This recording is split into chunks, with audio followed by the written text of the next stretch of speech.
Ya, assalamualaikum warahmatullahi wabarakatuh. Perkenalkan, nama saya Sandy Rizwan Kalemnya dengan NIM F521240991. Di sini saya akan menjadi moderator untuk kelompok 5 dengan anggota kelompok yaitu Rian Hidayat, Ifdal M. Wajib, alias Safa, dan saya sendiri. Jadi di sini kami mendapat tugas dan di sini kami mengambil studi kasus yaitu transportasi bus Trans Palu yang kemarin sedang berkembang di Palu, namun sekarang telah diberhentikan karena ada beberapa masalah. Nah, kami melihat bahwa bus Trans Palu ini sedang berkembang dengan baik, cuma ada beberapa masalah. Beberapa masalah yang dapat kami kemukakan yaitu mencari rute dan jadwal yang tidak efisien, informasi real time yang tidak tersedia, dan komunikasi yang tidak berpusat pada suatu sistem. Jadi kami membuat sebuah proyek yaitu pengembangan aplikasi seluler untuk bus Transpalu yang bertujuan untuk menciptakan produk minimum yang dapat digunakan dalam waktu 4 bulan dengan anggaran 100 juta. Aplikasi ini dirancang untuk memfasilitasi kebutuhan pengguna dan admin sesuai dengan fungsi utama DFD yang telah kami buat. Nah, kemudian proyek berhasil menyelesaikan implementasi fungsional ini yang melibatkan data pengguna, data saldo, data lokasi, dan data berita yang sesuai telah ditentukan. Jadi di sini kami akan membuat sebuah sistem berbasis aplikasi untuk bus Transpalu. Jadi ya yang kemudian akan dikembangkan dalam waktu 4 bulan. Untuk materi berikutnya itu ada alur keuangan dan realitas anggaran yang akan dilanjutkan oleh teman saya. Oke, kita lanjut ke slide selanjutnya yaitu tentang alur keuangan dan realisasi anggaran. Nah, struktur biaya proyek ini difokuskan pada sumber daya manusia karena pengembangan kode dan integrasi fitur teknis seperti pembayaran dan collection adalah komponen biaya terbesar dalam proyek pengembangan aplikasi. Nah, tabel berikut ini merinci alokasi rencana anggaran, realisasi pengeluaran, dan sisa dana pada akhir proyek selama 4 bulan. Realisasi pengeluaran dana proyek aplikasi bus Transpalu ini periode selama 4 bulan. Yang pertama itu ada pos pengeluaran utama. Nah, sumber daya manusia inti. Nah, alokasi rencana itu 65 juta dan realisasi pengeluaran itu sekitar 60 juta. Keterangan relevansi DFD-nya itu gaji pengembang utama selama 4 bulan untuk coding semua proses DFD-nya, akun, saldo, tujuan, dan juga berita. Nah, yang kedua yaitu pos pengeluaran utama, infrastruktur dan lisensi dasar. Alokasi rencana itu 5 juta, realisasi pengeluaran itu 3.950.000. Keterangan relevansi DFD-nya yaitu biaya clouding hosting untuk D1 sampai D4 dan lisensi wajib akun developer sebagai Google Play dan juga Apple. Nah, yang ketiga itu ada pos pengeluaran utama, integrasi API pihak ketiga. Alokasi rencana itu 10 juta dan realisasi pengeluaran itu 5 juta. Keterangan relevansi DFD-nya yaitu integrasi teknis untuk payment gateway and API peta lokasi. Nah, yang keempat ada pos pengeluaran utama, pengujian dan operasional ringan. Alokasi rencana itu 10 juta, realisasi pengeluaran itu 2 juta. Keterangan relevansi DFD-nya pengujian kualitas, aplikasi, dan biaya operasional pendukung. Nah, yang kelima ada pos pengeluaran utama, itu dana cadangan. Alokasi rencana itu 10 juta, realisasi pengeluaran itu 5 juta. Keterangan relevansi DFD-nya digunakan untuk mengantisipasi teknis tak terduga, fokus pada proses 2 dan 3. Jadi total anggaran semuanya itu 100 juta, yang digunakan itu semua 72 juta 450.000. Nah, sisa anggaran itu 20 juta sisa anggarannya itu 27 juta 550.000. Sekian dari saya. Assalamualaikum warahmatullahi wabarakatuh. Saya Alda Safa. Saya akan menjelaskan tentang use case diagram. yang mana use case kami ini memiliki dua aktor. Yang pertama itu ada pengguna dan yang kedua itu ada admin. Nah, pengguna ini dia bisa melakukan login untuk mengakses sistem. Setelah berhasil masuk, pengguna dapat melakukan beberapa aktivitas. Nah, seperti mengisi saldo, beli tiket, lihat daftar tujuan, edit profil, dan lihat berita. Nah, yang kedua itu ada admin, yang mana admin melakukan login untuk masuk ke dashboard untuk mengelola sistem, lalu dapat melakukan beberapa manajemen data seperti kelola berita, yang mana admin membuat, mengedit, dan menghapus berita atau info publik. Yang kedua, manajemen pengguna. Admin mengelola data user atau validasi, edit, dan pengaturan akses. Yang ketiga, manajemen tujuan, yang mana admin menambah, mengubah, atau menghapus daftar tujuan perjalanan. Dan yang terakhir itu ada manajemen feedback, yang mana admin dapat melihat, menilai, dan menindaklanjuti feedback pengguna. Oke, di sini saya akan melanjutkan presentasi dari teman saya. Di sini saya mendapat bagian yaitu menjelaskan diagram dari DFD. Nah, pada DFD level 0 ini, kami memiliki dua aktor utama, yaitu pengguna dan admin yang akan beraktivitas pada sistem kami, yaitu aplikasi Bus Trans Palu. Nah, seperti yang bisa dilihat pada DFD level 0 ini, pengguna itu bisa melakukan berbagai hal seperti login, pemesanan tiket, lihat berita, top up, tentukan tujuan, dan lihat halte. Kemudian admin sendiri bisa manajemen data pengguna dan manajemen berita yang akan ditampilkan pada aplikasi Bus Trans Palu. Kemudian pada DFD level satunya, di sini adalah terusan dari DFD level 0.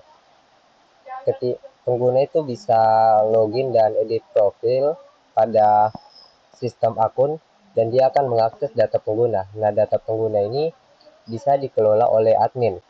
Kemudian pengguna juga bisa melakukan top up dan pembelian yang akan mengakses sistem saldo dan akan tersimpan pada data saldo. Kemudian pengguna juga bisa konfirmasi tujuan yang akan langsung mengarah pada menentukan tujuan dan data lokasi. Nah, kemudian admin juga bisa mengelola tujuan dari pengguna tersebut seperti menambahkan tujuan baru atau menghapus tujuan yang sudah ada. Kemudian pengguna juga bisa melihat berita dan akan masuk pada sistem lihat berita yang akan mengakses data berita. Nah, admin sendiri juga bisa mengelola data berita seperti menghapus dan menambahkan data berita. Kemudian kita masuk pada DFD level 2. Di sini ada terusan pada yang pertama ini untuk bagian pengelolaan akun. Pengguna bisa melakukan registrasi dan akan disimpan pada data pengguna. Nah, admin sendiri bisa mengelola data pengguna. Setelah registrasi, pengguna akan memvalidasi loginnya dan verifikasi konfirmasi login. Nah, kemudian untuk bagian saldo, ketika pengguna melakukan top up, dia akan langsung mengisi saldo dan akan tersimpan pada data saldo. Dan data saldo ini bisa tampil menjadi informasi saldo yang akan dilihat oleh pengguna. Pengguna juga bisa verifikasi seperti beli tiket yang akan langsung pada data saldonya. Nah, kemudian pada bagian menentukan tujuan. Di sini pengguna bisa menentukan daftar tujuan, kemudian dia akan mengakses data lokasi dan admin bisa mengedit tujuan dan input tujuan baru. Nah, kemudian ini pada bagian berita. Di sini pengguna bisa melihat berita, kemudian dia akan mengakses data dari berita tersebut. Kemudian admin di sini bisa mengelola tampilan berita seperti menghapus dan menambahkan berita pada sistem tersebut. Nah, sekian dari saya. Terima kasih.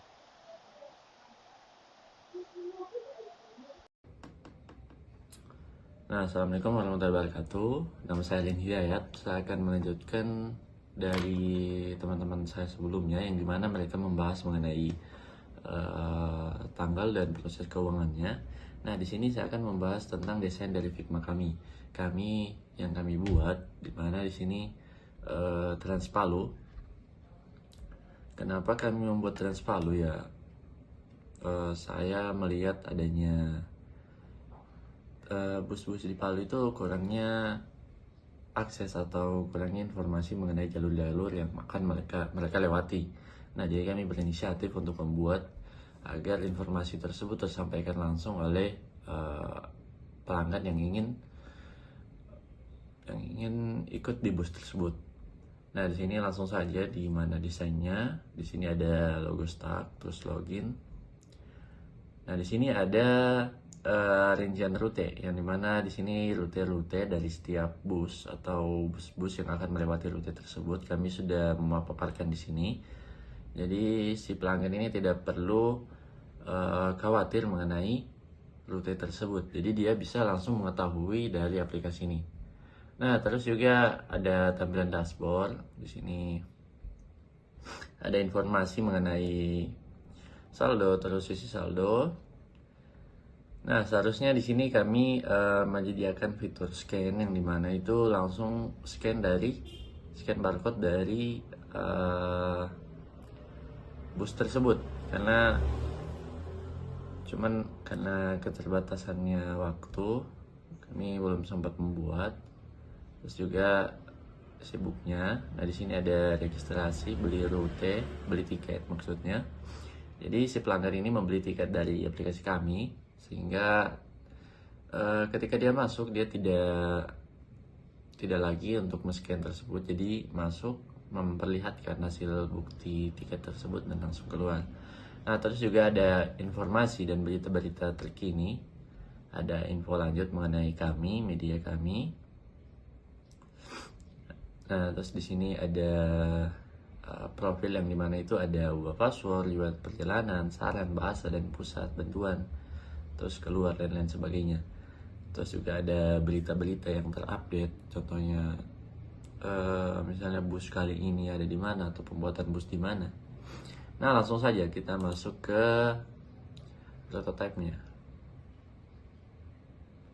atau alur semua dari desain ini.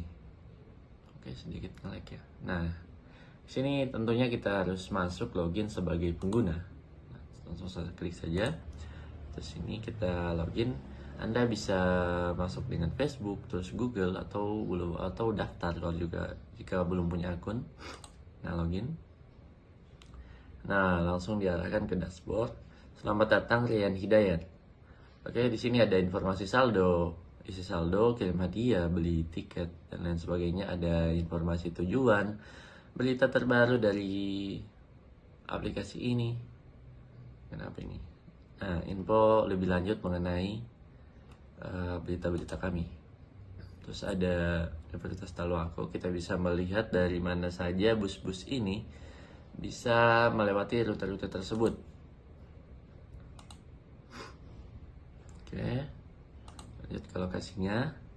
Nah, di sini kita bisa tahu atau bisa lihat dan bisa mengarah kemana kita akan pergi. Contohnya saya ingin pergi ke Balai Kota Pasar Menunda. Nah, di sini akan langsung diarahkan ke maps tersebut, dimana seharusnya ini bus di mana dan pemberhentian bus yang akan itu di mana. Cuman kami karena kurang informasi, kami belum bisa memaparkan semuanya. Jadi kami hanya mendapat gambaran kasar saja. Lanjut ke profil. Nah, di sini profil kita, yang dimana di sini ada ubah password, riwayat perjalanan, saran, bahasa, bantuan, dan lain sebagainya. Terus kita bisa keluar setelah itu. Oke, mungkin hanya itu yang bisa kami presentasikan melalui desain-desain kami. Mungkin ini sangat simple. Kami butuh saran untuk membantu kami agar kami bisa lebih mengembangkan aplikasi ini, karena ini masih sangat kasar, apalagi belum terstruktur sepenuhnya. Cuman ini gambaran awal dari yang akan kami buat. Nah, mungkin sekian video dari kelompok kami. Saya mohon maaf apabila ada salah kata dan lain sebagainya. Wassalamualaikum warahmatullahi wabarakatuh.